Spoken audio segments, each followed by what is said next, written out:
तर आज आहे गुढीपाडवा. मित्रांनो, कोणताही सण आला की घर कसं आनंदाने भरून निघतं ना.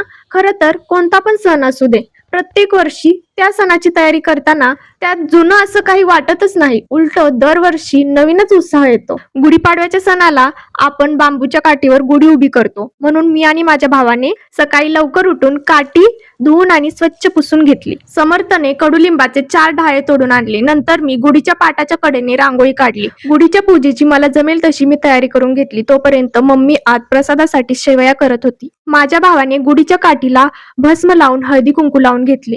निकीनं म्हणजे माझ्या बहिणीनं गुढीच्या साडीच्या निऱ्या करून घेतल्या. नंतर तिने चाफ्याच्या फुलांची माळ पण केली. समर्थ आणि पप्पा गुढी बांधायला लागले. मम्मी इथं सोनचाफा काढत होती. परत मम्मीनं कडुलिंब, साखरेची माळ आणि चाफ्याची माळ गुढीला बांधली. मग लगेच तिनं तांब्याला हळद कुंकू लावून घेतलं. पप्पांनी गुढीला भिंतीबरोबर उभी करून नीट बांधून घेतली. गुढी उभा राहिल्यावर ती सूर्यप्रकाशात खूप सुंदर दिसत होती. पप्पा नारळ सोलू लागले. तोपर्यंत मम्मीने इथं गुढीची पूजा करून घेतली.